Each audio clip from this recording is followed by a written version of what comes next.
नमस्कार दोस्तों, अगर आप यूपी ट्रिपल एस सी के अंतर्गत आने वाली गवर्नमेंट फार्मासिस्ट भर्ती की तैयारी कर रहे हैं तो आज का यह वीडियो आपके लिए बहुत ही महत्वपूर्ण होने वाला है। मैं हूं शम्स रजा और स्वागत है आपका इस चैनल पर जिसका नाम है द फील्ड प्रोफेसर। हम फार्मेसी से जुड़े कठिन कॉन्सेप्ट और एग्जाम ओरिएंटेड क्वेश्चन को बिल्कुल ही आसान तरीके से समझते हैं। तो आज के इस वीडियो में मैं आपके लिए लेकर आया हूँ UP triple S C pharmacist exam के लिए 50 बहुत ही महत्वपूर्ण MCQ क्वेश्चंस। ये सभी प्रश्न पिछले वर्षों के और एग्ज़ाम ट्रेंड को ध्यान में रखकर बनाए गए हैं और UP triple S C syllabus के अनुसार बनाए गए हैं।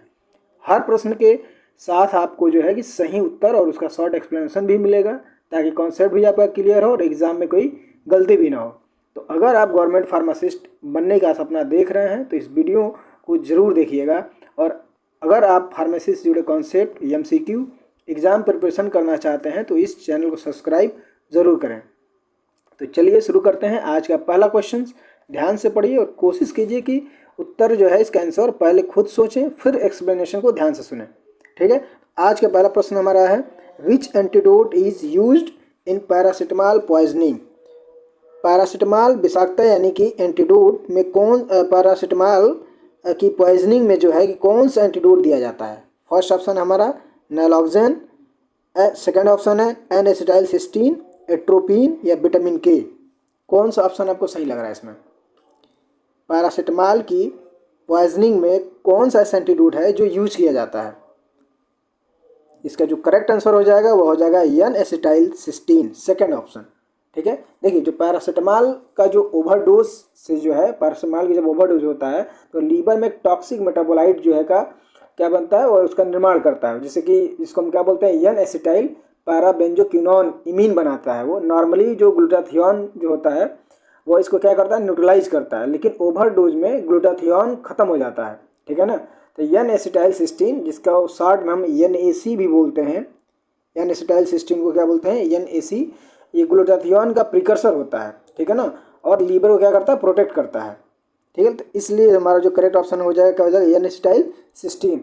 एंटीडोट पूछ रहे हैं तो एंटीडोट क्या होता है कि एक एंटीडोट जो है कि वो किसी भी पॉइजन को क्या करता है न्यूट्रलाइज करता है। ठीक है ना, एक एंटीडोट एक ऐसा ड्रग है जो किसी पॉइजन को क्या करता है न्यूट्रलाइज कर देता है। नेक्स्ट क्वेश्चन देखेंगे अब। Atropine is used as an antidote in poisoning by. Atropine किस विषाक्तता में उपयोग होता है? फर्स्ट ऑप्शन है ऑर्गेनोफॉस्फेट, आयरन, साइनाइड या एल्कोहल। एट्रोपिन किस पॉइजनिंग में जो है उपयोग होता है आपको ये बताना है। तो जो इसमें करेक्ट ऑप्शन हमारा कौन सा हो जाएगा? A option, organophosphate. ठीक है, ऑर्गेनोफॉस्फेट क्या होता है? एक इंसेक्टिसाइड होता है जो एसिटाइल कोलिनेस्टरेज एंजाइम को क्या कर देता है इनहिबिट करता है। ठीक है ना, ऑर्गेनोफॉस्फेट एसिटाइल कोलिनेस्टरेज जो एंजाइम है उसको क्या करता है इनहिबिट कर देता है। इससे बॉडी में जो एक्सेस एसिटाइल कोलिन है वो क्या होता है उसका सिक्रीशन होने लगता है, एसिटाइल कोलिन बढ़ जाता है। ठीक है ना, जिस एसिटाइल कोलिन के बढ़ने की वजह से क्या होता है स्वेटिंग आना, सलाइवेशन जो है कि सलाइवा का बढ़ जाना या ब्रोंकोस्पाज्म होना, ये तमाम जो है कि हमको इफेक्ट देखने को मिलते हैं। एट्रोपिन जो होता है बेसिकली मस्करैनिक रिसेप्टर पे क्या करता है? एट्रोपिन जो है मस्करैनिक रिसेप्टर पे क्या करता है बाइंड करता है। जो मस्करैनिक रिसेप्टर होता है उस पर जा करके बाइंड करता है। ठीक है, अब बाइंड करके क्या करता है वहाँ पे उसको जो एसिटाइल कोलिन है उसके इफेक्ट को क्या कर देता है ब्लॉक कर देता है। ठीक है ना, और जितने जो भी सिम्टम्स उससे रिलेटेड जो सिम्टम्स होते हैं उसको रिड्यूस कर देता है। तो करेक्ट ऑप्शन हमारा क्या हो जाएगा? ऑर्गेनोफॉस्फेट। नेक्स्ट क्वेश्चन देखेंगे। Naloxone is use to treat overdose of. Naloxone किस ओवरडोज में दिया जाता है? ओपियोइड में या फिर बेंजोडाइजेपिन्स में, एल्कोहल में या पैरासिटामॉल में? नैलोक्सेन जो होता है वो किस ओवरडोज में दिया जाता है? किस चीज़ का ओवरडोज हो जाए तो नैलोक्सेन का यूज़ किया जाता है। तो क्या होगा इसमें करेक्ट ऑप्शन? ओपियोइड। देखिए नैलोक्सेन जो होता है ओपियोइड रिसेप्टर का क्या होता है एक एंटागोनिस्ट होता है। एंटागोनिस्ट मतलब उसको आप ब्लॉकर होता है, उसको ब्लॉक कर देता है। ठीक है ना, ये मॉर्फिन हेरोइन हो गया या फेंटानिल हो गया, जैसे ओपियोइड के को क्या करते हैं कि इफेक्ट को जो है रिवर्स कर देता है यानी कि ब्लॉक कर देता है। ठीक है ना, ओपियोइड का मतलब क्या होता है कि ओपियोइड वह ड्रग होता है जो क्या करता है ओपियोइड रिसेप्टर पे क्या करता है एक्ट करता है और क्या करता है एनाल्जेसिया और रेस्पिरेटरी डिप्रेशन कॉज करता है। ठीक है ना, करेक्ट हमारा ऑप्शन क्या हो जाएगा? ओपियोइड। नेक्स्ट क्वेश्चन देखेंगे अब। Flumazenil is the antidote for flumazenil किसका एंटीडोट है, ये आपको बताना है। फ्लूमाजेलिन किसका एंटीडोट है? फर्स्ट ऑप्शन है ऑपियोइड, बेंजोडाइजेपिन्स, या साइनाइड, या फिर आयरन। करेक्ट ऑप्शन हमारा क्या हो जाएगा? बेंजोडाइजेपिन्स। अब देखिए बेंजोडाइजेपिन्स क्या होते हैं? बेंजोडाइजेपिन्स जो होते हैं वो CNS डिप्रेशन ड्रग हैं और ये बेसिकली यूज़ किए जाते हैं एंजाइटी के लिए, सेडेशन के लिए, इंसोम्निया वगैरह के लिए दिए जाते हैं। ठीक है ना। तो फ्लूमाजेनिल जो है हमारा जो ड्रग है फ्लूमाजेनिल, ये क्या करता है? बेंजोडाइजेपिन रिसेप्टर का एंटागोनिस्ट होता है। ठीक है ना। ये जैसे कि ये डाइजेपाम हो गया, लोराजेपाम, ओवरडोज को क्या कर देता है? इस तरह के ड्रग के जो है कि ओवरडोज को क्या करता है? रिवर्स कर देता है। ठीक है ना। करेक्ट ऑप्शन हमारा हो जाएगा बेंजोडाइजेपिन्स। नेक्स्ट क्वेश्चन देखेंगे। प्रोस्टामाइन सल्फेट न्यूट्रलाइज, प्रोस्टामाइन सल्फेट जो है किसको न्यूट्रलाइज करता है? प्रोस्टामाइन सल्फेट किस दवा को निष्क्रिय करता है? फर्स्ट ऑप्शन है वारफेरिन, हेपेरिन, एस्पिरिन और मार्फिन। किसको न्यूट्रलाइज करता है वो? क्या हो जाएगा करेक्ट ऑप्शन हमारा? हेपेरिन। ठीक है। हेपेरिन क्या होता है? हेपेरिन जो है एक एंटीकोगुलेंट ड्रग होता है जो बेसिकली ये जो क्या करता है? ब्लड क्लॉटिंग को प्रिवेंट करता है। ठीक है ना। प्रोटामाइन जो सल्फेट है हमारा ड्रग प्रोटामाइन, ये करता है पॉजिटिवली चार्ज प्रोटीन होता है जो नेगेटिवली चार्ज हेपेरिन को क्या करता है? बाइंड करके इनएक्टिव बना देता है। ठीक है ना। इसका करेक्ट ऑप्शन हमारा क्या है? हेपेरिन। नेक्स्ट क्वेश्चन देखेंगे अब।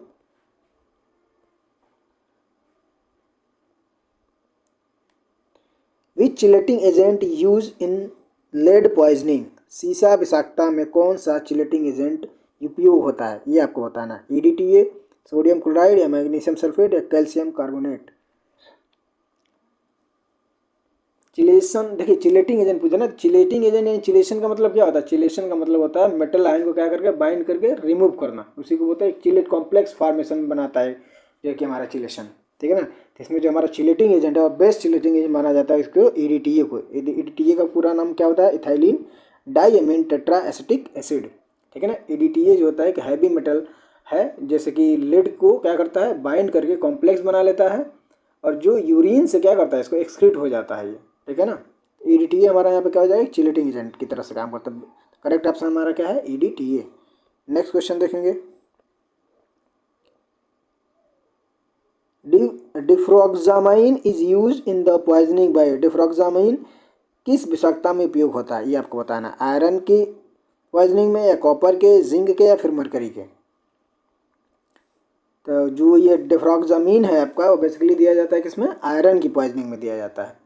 ठीक है ना। तो डिफ्रॉक्सामाइन जो होता है वो आयरन को क्या करता है? आयरन के साथ में बाइंड करता है, बाइंड करके फिर फेरुक्सामाइन कॉम्प्लेक्स बनाता है ये। ठीक है ना। और जो यूरिन के साथ में क्या हो जाता है? यूरिन के थ्रू एक्सक्रीट आउट हो जाता है, बाहर निकल जाता है। तो करेक्ट ऑप्शन हमारा हो जाएगा आयरन। नेक्स्ट क्वेश्चन देखेंगे अब। सोडियम थायोसल्फेट किस विषाक्तता में उपयोग होता है? लेड पॉइजनिंग में, मरकरी पॉइजनिंग में, या फिर एल्कोहल पॉइजनिंग में, या फिर साइनाइड पॉइजनिंग में।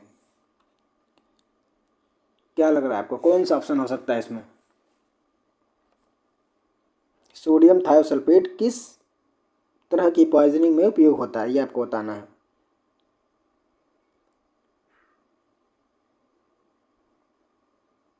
क्या हो जाएगा इसमें करेक्ट ऑप्शन? साइनाइड की पॉइजनिंग में। डी ऑप्शन हो जाएगा इसमें करेक्ट, साइनाइड पॉइजनिंग। ठीक है ना। साइनाइड जो होता है वो क्या करता है? माइटोकॉन्ड्रिया में पाया जाता है एक साइटोक्रोम ऑक्सीडेज एंजाइम होता है ना। माइटोकॉन्ड्रिया हमारे सेल के अंदर क्या होता है? माइटोकॉन्ड्रिया, और माइटोकॉन्ड्रिया के अंदर एक एंजाइम पाया जाता है जिसका नाम है साइटोक्रोम ऑक्सीडेज एंजाइम। ठीक है ना। तो उसको जाकर क्या कर देता है? उस एंजाइम को इनहिबिट करता है। ठीक है। सोडियम थायोसल्फेट साइनाइड को थायोसाइनेट में कन्वर्ट करता है जो लेस टॉक्सिक होता है। ठीक है ना।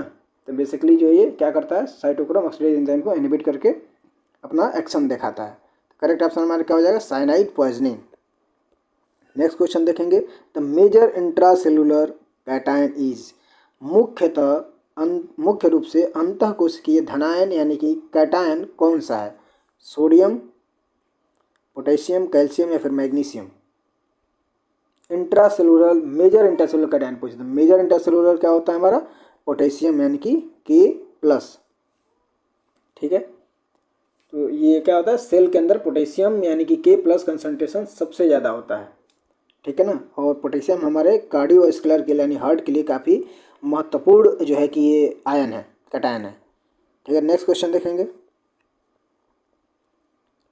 The major extra cellular cation is, वो इंट्रा पूछा था, अभी इसमें क्या पूछ रहा है कि मेजर एक्स्ट्रा सेलुलर कैटायन कौन सा होगा, सोडियम, पोटेशियम या कैल्शियम या फिर आयरन। क्या लग रहा है आपको कौन सा इसमें होगा? तो जो एक्स्ट्रा सेलुलर मेजर कैटायन होता है वो हमारा क्या होता है, सोडियम। सोडियम यानी कि Na+। ठीक है, तो ब्लड प्लाज्मा और एक्स्ट्रा सेलुलर फ्लूइड में सोडियम आयन का जो है ना कैटायन वो ज़्यादा होता है। तो इसमें करेक्ट ऑप्शन हमारा क्या हो जाएगा, सोडियम। नेक्स्ट क्वेश्चन देखेंगे अब। The principal extra cellular anion is, मुख्य बहिर्कोशिकीय रेडायन कौन सा है? क्लोराइड है, फॉस्फेट है या सल्फेट है या फिर नाइट्रेट है? कौन सा आपको करेक्ट ऑप्शन लग रहा है इसमें? तो जो करेक्ट ऑप्शन हमारा क्या हो जाएगा, क्लोराइड। ठीक है, क्लोराइड क्या होता है, प्लाज्मा में क्लोराइड सबसे एबंडेंट मात्रा में पाया जाता है, सबसे ज़्यादा मात्रा में जो है प्लाज्मा के अंदर हमारा क्या होता है, क्लोराइड आयन होता है। क्लोराइड आयन की Cl-। नेक्स्ट क्वेश्चन देखेंगे। हाइपोकैलेमिया मीन्स, हाइपोकैलेमिया का मतलब क्या होता है? देखिए, हाइपो का मतलब होता है, हाइपो का मतलब होता है लेस अमाउंट में, कैलेमिया का मतलब पोटेशियम लेवल क्या हो जाता है, कम हो जाता है। पोटेशियम के लेवल को कम हो जाने की प्रोसेस को ही क्या बोलते हैं, हाइपोकैलेमिया। इसमें क्या हो जाएगा करेक्ट ऑप्शन हमारा, लो पोटेशियम लेवल। ठीक है, नेक्स्ट क्वेश्चन देखेंगे। हाइपरनेट्रीमिया indicate,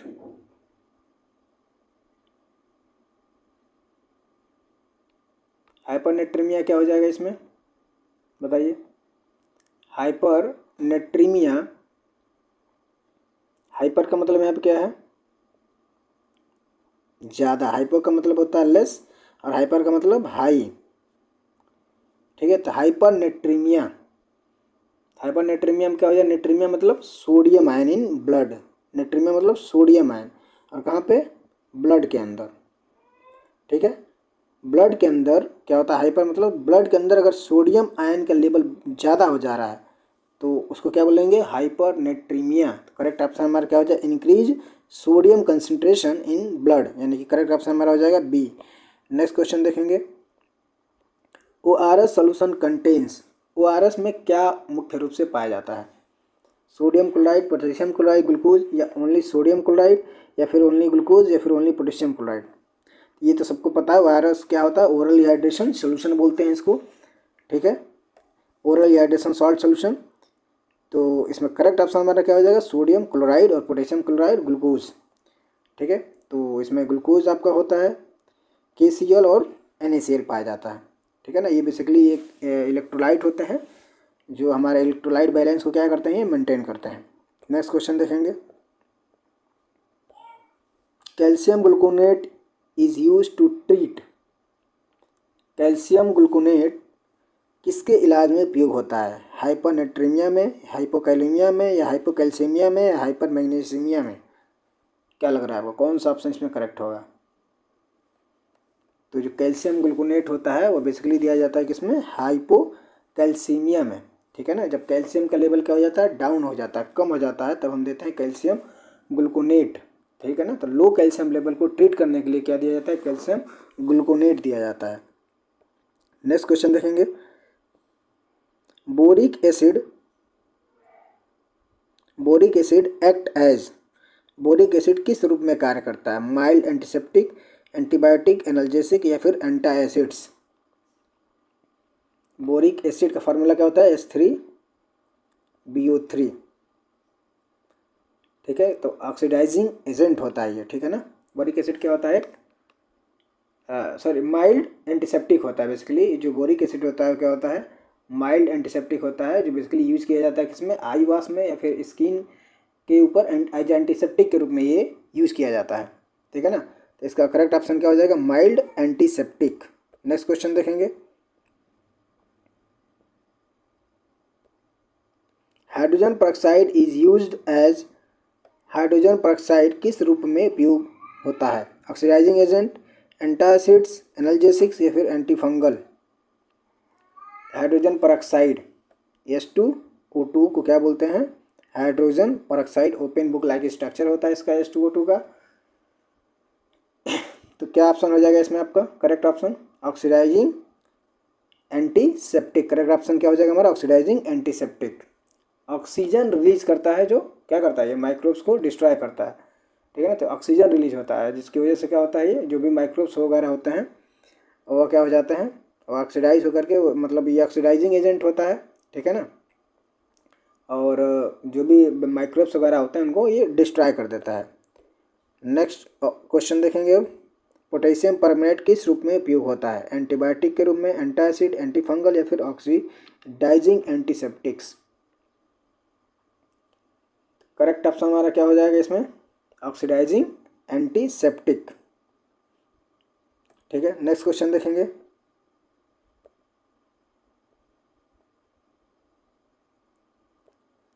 silver nitrate is used as. Silver nitrate किस रूप में उपयोग होता है, ये आपको बताना है। सिल्वर नाइट्रेट जो है वो किस रूप में यूज होता है? फर्स्ट ऑप्शन है एंटीसेप्टिक एंड कॉटराइजिंग एजेंट, या एंटासिड, या एंटीबायोटिक, या फिर जो है एनाल्जेसिक्स। क्या लग रहा है आपको, कौन सा इसमें करेक्ट ऑप्शन होगा?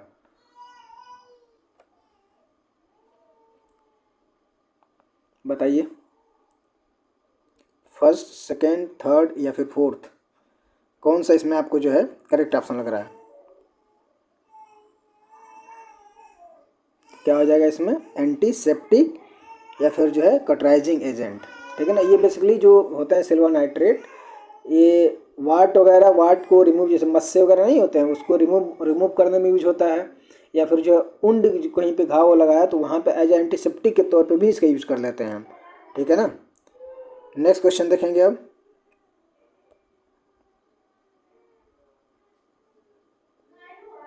Zinc oxide is mainly used as. Zinc oxide का मुख्यतः उपयोग क्या है, ये आपको बताना है। जिंक ऑक्साइड का मुख्यतः उपयोग क्या है?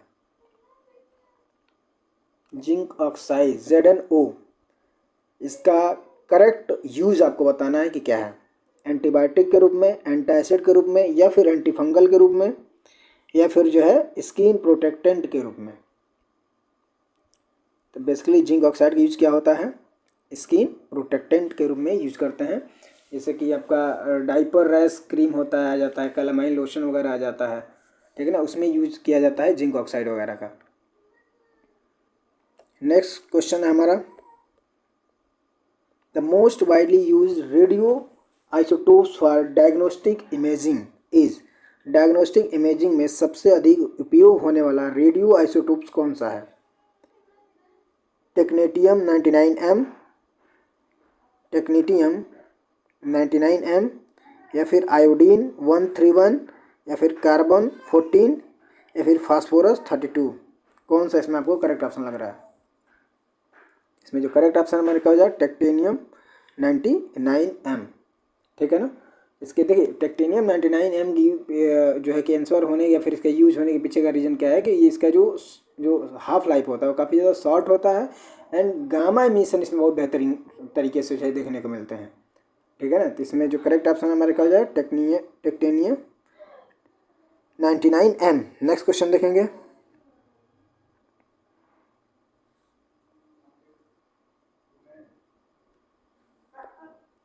आयोडीन 131 किसके उपचार में उपयोग होता है? थायराइड डिसऑर्डर, लीवर डिसीज, या फिर किडनी स्टोन, या डायबिटीज़। क्या लग रहा है आपको, कौन सा इसमें करेक्ट ऑप्शन होगा? तो जो आयोडीन 131 है और बेसिकली दिया जाता है किसमें? थायराइड के डिसऑर्डर में दिया जाता है, ठीक है ना। ये जो है कि थायराइड डिसऑर्डर में उपयोग किया जाता है। और जो देखिए कि इसमें क्या करता है ये कि हाइपरथायराइडिज्म होता है, यानी कि थायराइड के लेवल जब बढ़ जाता है उसको क्या बोलता है? हाइपरथायराइडिज्म, ठीक है ना। या फिर जो है कि थायराइड कैंसर वगैरह है उसमें दिया जाता है ये बेसिकली जो है। नेक्स्ट क्वेश्चन देखेंगे हम। Barium sulphate is used as. Barium sulphate किस रूप में उपयोग होता है? एंटासिड के रूप में, एंटीबायोटिक, या फिर एंटीसेप्टिक, या रेडियोग्राफिक कॉन्ट्रास्ट एजेंट के रूप की तरह से यूज किया जाता है। बेरियम सल्फेट का यूज बताना है आपको, क्या हो सकता है इसमें? बेरियम सल्फेट का बेसिकली यूज क्या है? रेडियोग्राफिक कंट्रास्ट एजेंट के रूप में यूज़ किया जाता है, ठीक है ना। जैसे कि ये एक्सरे वगैरह में भी यूज कर लिया जाता है, एक्सरे इमेजिंग में, जैसे जीआई ट्रैक वगैरह हमारे होते हैं उसकी अगर एक्सरे अगर लेना हो, ठीक है ना, तो एक्सरे इमेजिंग वगैरह जीआई ट्रैक है तो उसमें भी यूज़ किया जाता है। तो बेरियम सल्फेट का यूज़ किया है रेडियोग्राफिक कंट्रास्ट यानी कि फिर एक्सरे के इमेजिंग वगैरह के तौर पर यूज़ किया जाता है। नेक्स्ट क्वेश्चन देखेंगे, radio pharmaceuticals are used mainly for, radio pharmaceuticals का मुख्य उपयोग क्या है, क्या लग रहा है आपको? रेडियो फार्मास्यूटिकल का यूज सिंपल है, रेडियो फार्मास्यूटिकल यूज कहाँ पे होगा?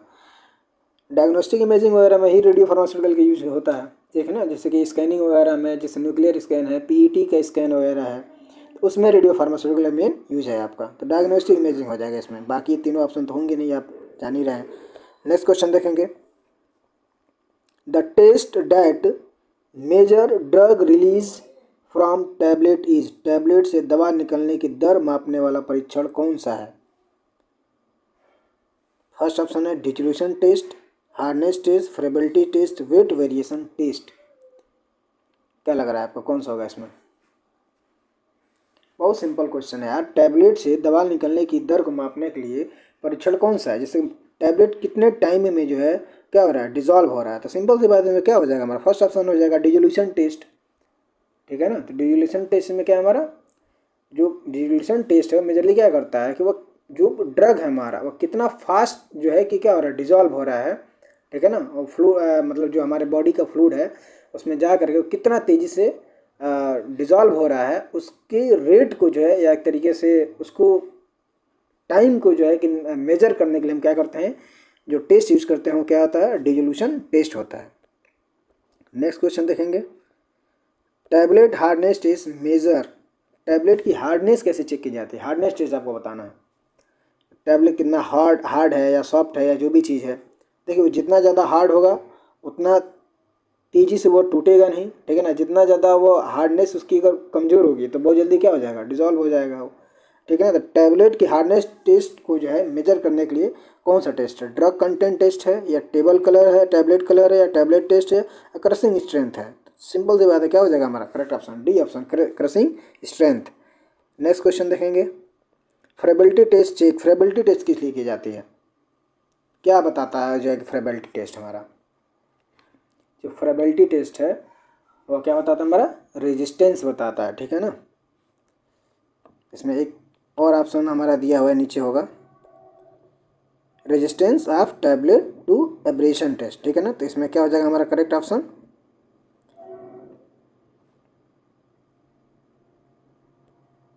डी ऑप्शन हमारा क्या हो जाएगा, करेक्ट हो जाएगा, ठीक है ना, resistance of tablet to abrasion, ठीक है ना। तो ये फ्रेबिलिटी टेस्ट हमारा क्या बताता है, रेजिस्टेंस बताता है।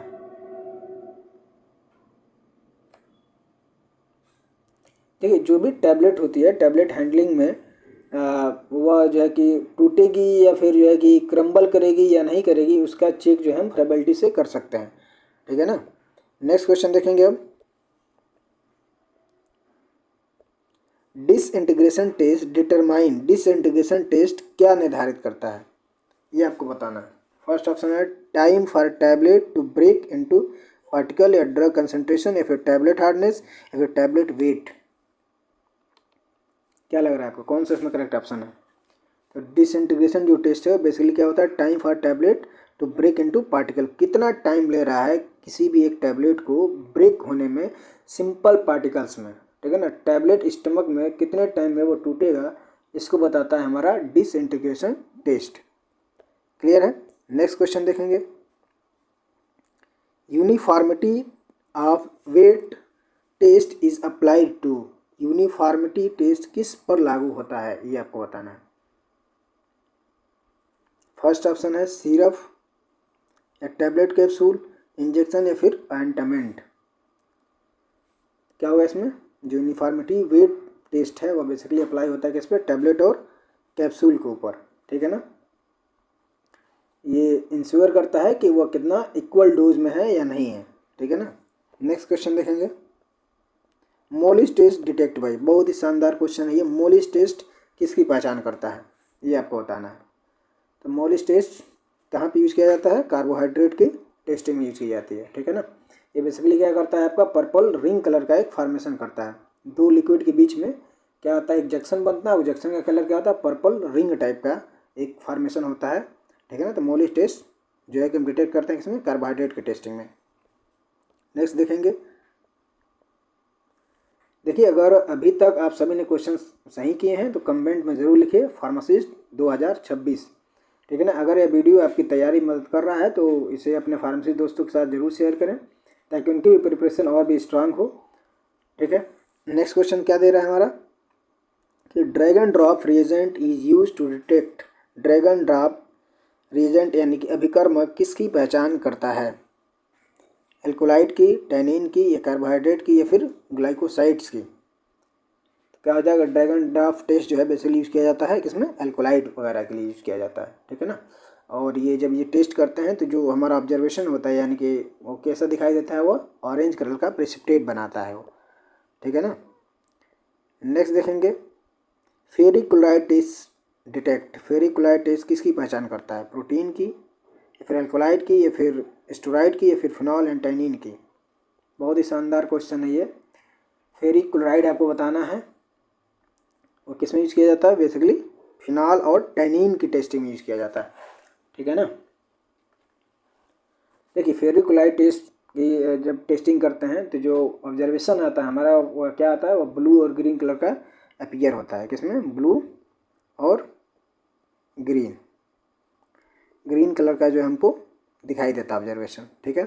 तो फिनॉल और टैनिन की टेस्टिंग में हमको ये ऑब्जर्वेशन देखने को मिलता है जब हम फेरिक क्लोराइड टेस्ट करते हैं, ठीक है। तो नेक्स्ट क्वेश्चन आप देखेंगे, iodine test detect, iodine test किसकी पहचान करता है, स्टार्च की, प्रोटीन की, लिपिड की, या फिर एल्कोलाइड की। तो आयोडीन टेस्ट बेसिकली किस में यूज़ करते हैं, हम स्टार्च की टेस्टिंग में यूज़ करते हैं, ठीक है ना।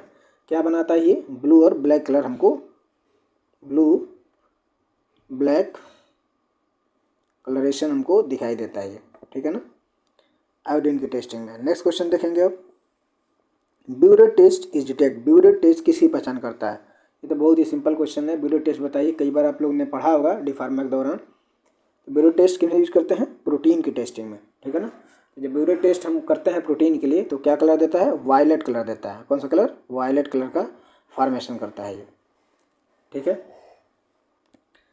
तो कौन सा ऑप्शन हो जाएगा हमारा करेक्ट, प्रोटीन। नेक्स्ट क्वेश्चन देखेंगे अब, Benedict test is used for detection of, Benedict test किसके लिए होता है, रिड्यूसिंग शुगर के लिए, या फिर प्रोटीन के लिए, या फिर एल्कोलाइड के लिए, या फिर स्टेरॉइड के लिए। क्या करेक्ट ऑप्शन हो जाएगा हमारा, बेनेडिक्ट टेस्ट यूज़ करते हैं हम रिड्यूसिंग शुगर के लिए, ठीक है ना। कौन सा कलर देता है ये ब्रिक रेड कलर का प्रेसिपिटेशन बनाएगा, क्या बनाएगा, ब्रिक रेड कलर का पीपीटी का फॉर्मेशन करता है ये, ठीक है ना। नेक्स्ट क्वेश्चन देखेंगे अब,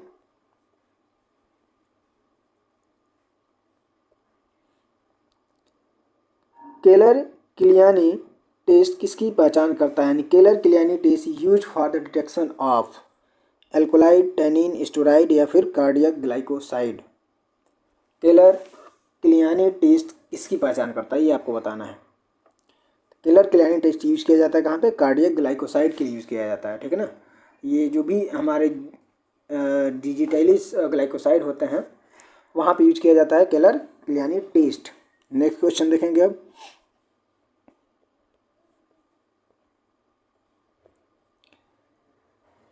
बोर्नट्रैगर, बोर्नट्रैगर टेस्ट किसकी पहचान करता है, Borntrager test is detect alkaloid, protein, lipid, या फिर एंथ्राक्विनोन ग्लाइकोसाइड्स।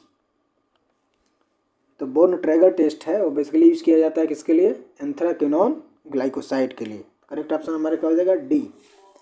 और ये कौन सा कलर देगा, पिंक, पिंक देता है, या फिर जो है लगभग रेड के आसपास का कलर देता है ना, ठीक है ना, पिंक और रेड कलर का फॉर्मेशन करता है। नेक्स्ट क्वेश्चन देखेंगे, foam test indicate presence of, foam test किसकी उपस्थिति दर्शाता है, सेफोनिन की, एल्कोलाइड की, प्रोटीन की, फिर ग्लाइकोसाइड की। तो जो फोम टेस्ट है वह किसका प्रेजेंस बताता है, सेफोनिन की। तो क्या ऑप्शन हो जाएगा हमारा करेक्ट, ए ऑप्शन हमारा करेक्ट हो जाएगा, सेफोनिन, ठीक है ना। तो ये परसिस्टेंट फोम जो है इंडिकेट करता है किसको, सेपोनिन को। नेक्स्ट क्वेश्चन देखेंगे,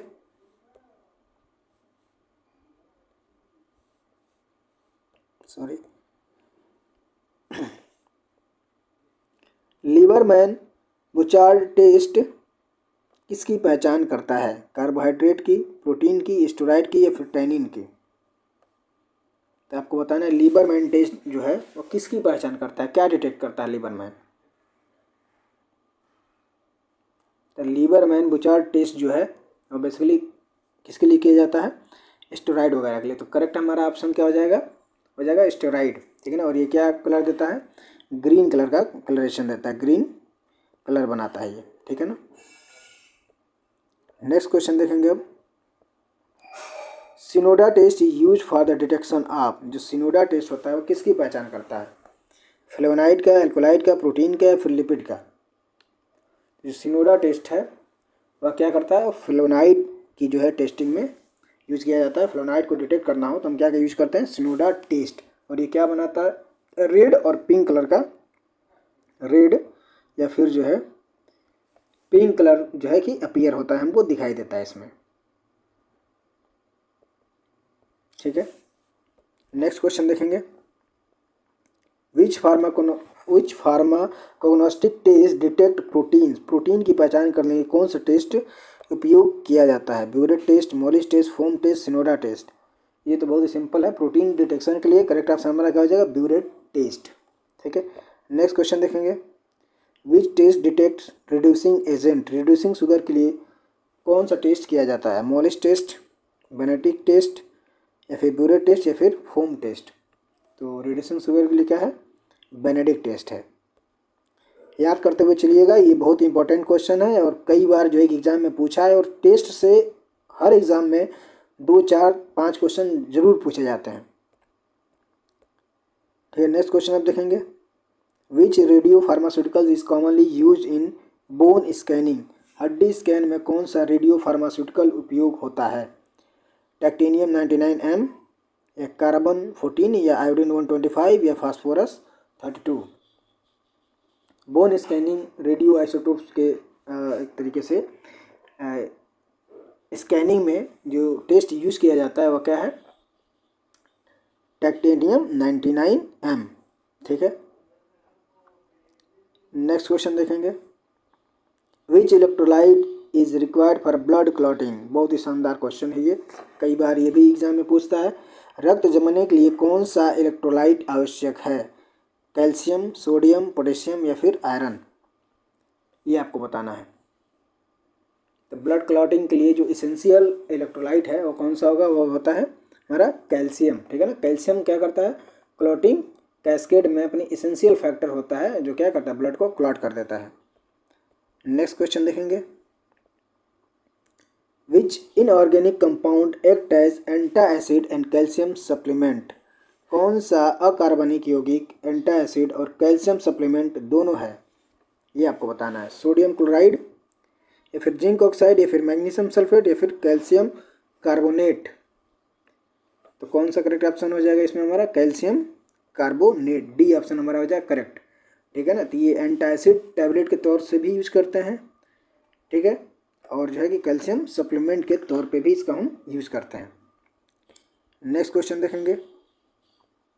which compound is used as antiseptic gargles, कौन सा यौगिक एंटीसेप्टिक गरारे में उपयोग होता है? फर्स्ट ऑप्शन है potassium permanganate, calcium carbonate, zinc oxide या फिर सोडियम क्लोराइड? ये आपको बताना है।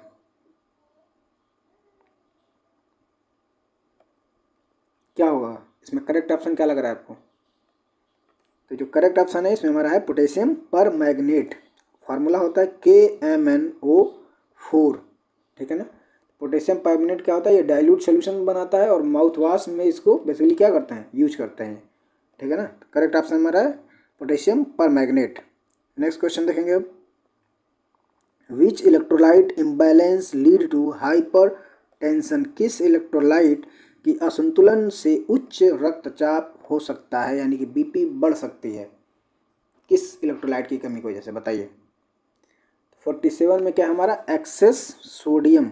ये तो बहुत सभी लोग जानते होंगे कि नमक, जब भी जिसको भी हाई बीपी होती है उसको नमक जो है कम करने का डॉक्टर क्या करता है? सलाह देता है कि जितने भी बीपी वाले पेशेंट हैं उनको नमक कम यूज करना चाहिए, क्योंकि नमक क्या करता है? वह बीपी को बढ़ा देता है, यानी कि जो ब्लड के अंदर का जो वाटर है उस वाटर को ये एब्जॉर्ब कर लेता है, ठीक है ना। तो हाई सोडियम करता है, क्या करता है, वाटर रिटेंशन करता है, यानी कि हाई ब्लड प्रेशर को बढ़ा देता है, ठीक है ना। तो बीपी से क्या हो जाती है, बढ़ जाती है। एक्सेस सोडियम क्या करता है, वाटर को रिटेन करने लगता है, एब्जॉर्ब करता है वो, यानी कि रिटेन करके रखता है। नेक्स्ट क्वेश्चन देखेंगे, which test is use to identify alkaloid in crude drug. कच्ची औषधियों में एल्कोलाइड पहचानने के लिए कौन सा टेस्ट होता है।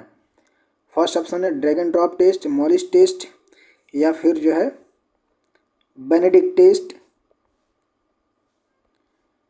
टेस्ट, या फिर फोम टेस्ट। कौन सा लग रहा है आपको correct option. Alkaloid identification test के लिए क्या करते हैं हम, ड्रैगन ड्रॉप टेस्ट का यूज करते हैं, ठीक है। तो फर्स्ट ऑप्शन इसमें हमारा क्या हो जाएगा, करेक्ट हो जाएगा। नेक्स्ट क्वेश्चन देखेंगे अब 49 जो है कि सेकेंड लास्ट क्वेश्चन हमारा आज का, विच कंट्रास्ट एजेंट इज रेडियोपेक। कौन सा कंट्रास्ट एजेंट रेडियोपेक होता है। फर्स्ट ऑप्शन है हमारा barium sulphate, sodium chloride, magnesium oxide, या फिर जिंक ऑक्साइड। क्या लग रहा है आपको, बेरियम सल्फेट इसमें क्या हो जाएगा, हमारा करेक्ट ऑप्शन हो जाएगा, ठीक है ना। तो बेरियम सल्फेट जो है ये बेसिकली एक्सरे में वाइट जो इमेज देता है उसी को हम क्या करते हैं, वहाँ पे यूज करते हैं बेरियम सल्फेट, और यही होता है जो एक्सरे में क्या करता है, वाइट इमेज देता है, जो सफ़ेद सफ़ेद आपको दिखाई देता है एक्सरे में, ठीक है ना। तो बेरियम सल्फेट की वजह से ही होता है। नेक्स्ट क्वेश्चन है हमारा आज का last question, which quality control test is ensure tablet do not crumble during handling. कौन सा टेस्ट सुनिश्चित करता है कि टैबलेट टूटे नहीं। डिसोल्यूशन टेस्ट, फ्रेबिलिटी टेस्ट, या डिसइंटीग्रेशन टेस्ट, या फिर वेट वेरिएशन टेस्ट। तो टैबलेट टूटे नहीं इसकी जो मेन टेस्ट है हमारा क्या है, फ्रेबिलिटी टेस्ट, ठीक है ना। तो फ्रेबिलिटी टेस्ट क्या करता है, वह टैबलेट के क्रम्बल को प्रिवेंट करता है, यानी कि टूटने से उसको बचाता है, ठीक है। तो करेक्ट ऑप्शन हमारा क्या हो जाएगा, बी, जिसका नाम है फ्रेबिलिटी टेस्ट। तो ठीक है दोस्तों, आज जो है ये थे हमारे UP SSC government pharmacist exam के लिए 50 बहुत ही महत्वपूर्ण एमसीक्यू क्वेश्चन। अगर आपने जो है कि इन क्वेश्चन को अच्छे से समझ लिया है तो मान लीजिए कि आपकी तैयारी एक कदम और मजबूत हो गई है और आप जो है सिलेक्शन के और भी करीब होते जा रहे हैं, ठीक है ना। तो अगर आपको यह वीडियो उपयोगी लगा हो तो इसे लाइक ज़रूर करें और अपने दोस्तों के साथ शेयर ज़रूर करें। और अगर आप चाहते हैं कि मैं यूपी SSC फार्मासिस्ट एग्ज़ाम के लिए ऐसे ही MCQ सीरीज़ इंपॉर्टेंट टॉपिक्स और रिवीजन लेक्चर बनाऊं तो कमेंट में ज़रूर बताइए। और फार्मेसी जुड़े सभी कॉन्सेप्ट यानी कि एग्ज़ाम प्रिपरेशन और इम्पॉर्टेंट क्वेश्चन के लिए इस चैनल को जो है सब्सक्राइब ज़रूर करें, जिसका नाम है द पिल प्रोफेसर।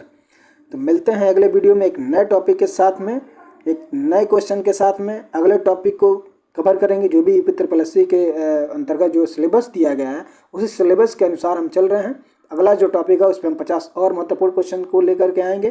तब तक के लिए आपका बहुत बहुत धन्यवाद।